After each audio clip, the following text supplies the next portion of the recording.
Don't worry, everything's okay.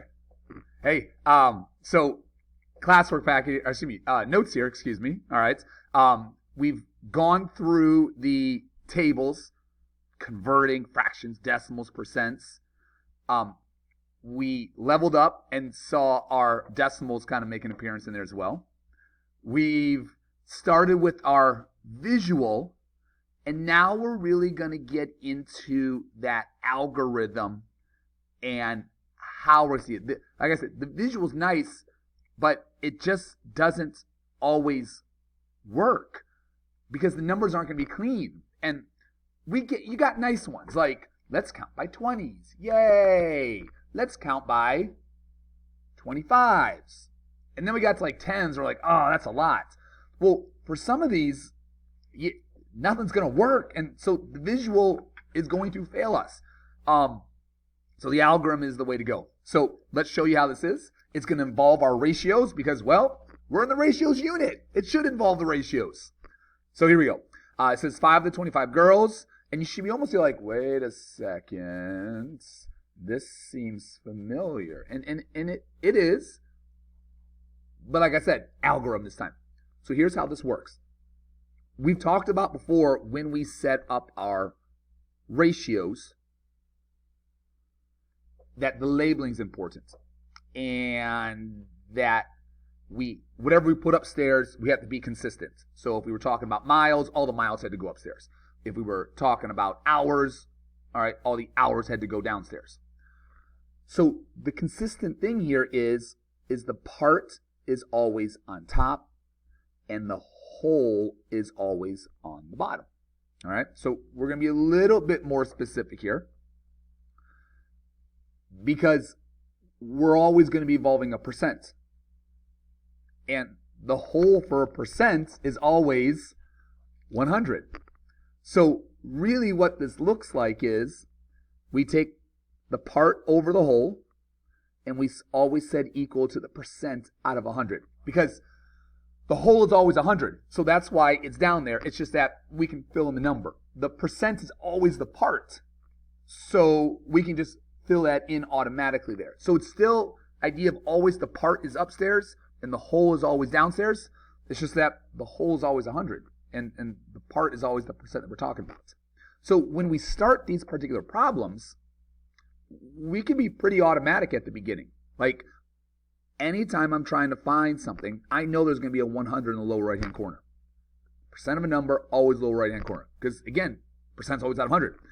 And then whatever the percent is, I know that's what's going to go above there. Well, in this particular problem, we need to find the percent. So that's the part that's going to stay empty.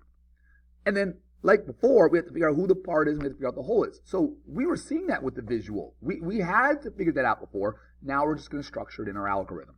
So 5 of the 25 girls. So, hey, 25 is all of the girls. 5 is just the part. So here we go. What you going to multiply by? Well, we're going to multiply by a 4. 25 times 4 is 100. So 5 times 4, 20. There we go. Now, remember, that's the percentage. So there it is, 20%. We're done. Algorithm nice, people. It's faster. It's more efficient. We're not drawing those boxes. It's going to be much nicer, especially when the numbers aren't as clean and the decimals show up to play. So here we go. So of the 25 girls, it says that 40% also play on a travel team. Okay, again, percent of a number here. So I know that's automatic. I know the percent always goes above the 100, and they gave that to me, 40%. So I throw my 40 up there. Now I just have to decide, did they give me the part or did they give me the whole? Well, as we talked before, is the 25 girls, that's the team. So that's the whole amount. So there we go. All right. So, 2 ways of looking at this. The empty number is in that top left-hand corner. So I always like to start on the side where the 2 numbers are at. To me, it's more consistent, but we'll show you how you can look at it either way. So I'm going to start on this right-hand side. What do you do to a 100 to get to a 25? Well, we are dividing it by 4. And remember, if you don't know what to multiply by, we end up typing in that division problem. So just, again, we can still do that. 100 divided by 25, that does give me 4. So that tells me what we're going to divide by. So even though we're not actually multiplying, we can still use that information. So if we divide by 4, 40 divided by 4, that's a 10. So it's 10 girls that are there. All right. If we looked at it the other way, just to kind of show you, and a lot of you might choose this because you want to stick with multiplication. What do you do to a 25 to get to a 100? Like we talked about, we times it by 4. So what number times 4 ends up with a 40? Nah, there's my 10 that's there. So again, it doesn't matter how you look at it. It's just your comfort level there. Here we go. The girls soccer team won 80% of their games. If the team won 12 games, how many games did they play? Okay, again, percent of a number. So I know, automatic. I know the percent always goes above. There it is. And I'm trying to figure out did they give me the part or did they give me the whole? Well, they won 80% of their games, and they won 12 games. Well, that wasn't the entire season. That's the one number that they won. They lost some. So 12 is my part. And I'm trying to figure out who's down here. Okay, so here's the one thing about the algorithm, though. Like I said, it's not always neat and clean. So one, I could reach for my calculator, all right, and figure out what do we do to get from that 80 down to that 12.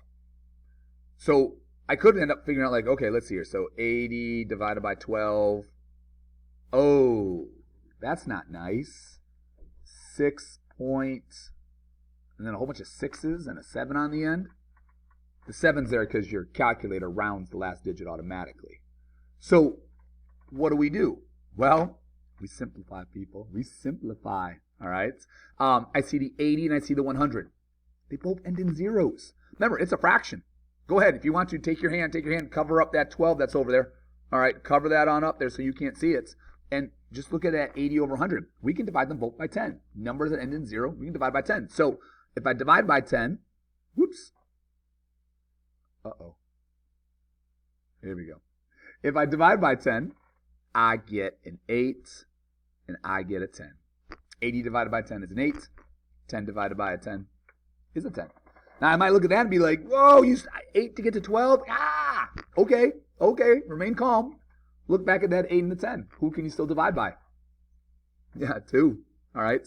So 8 divided by 2 is a 4. 10 divided by 2 is a 5. Now look. What do you multiply the 4 by to get to a 12? 3. Here we go. 5 times 3. There you are. It's a 15. So how many games do they play? Again, they want the whole amount. My official answer is 15 games. Make sure we get that off to the side and box it in. So simplifying is going to be the key thing here. It's not always going to sit up nice and clean. All right. Let's look at, let's see here. No. All right. All right, let's do problem number 3 that's down here.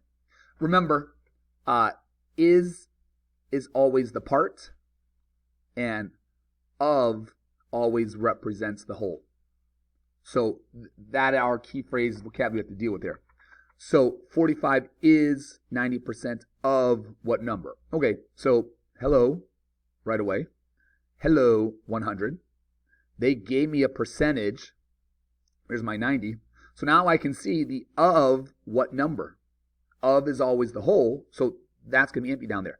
45 is, so there's my 45 that's there. So here we go, people. What do you do to a 45 to get to a 90? Well, you times it by 2. So what number times 2 gives me 100? Yep, 50. 50 times 2 is 100. So, yeah, my answer there is 50. Now, again, different things we could do here.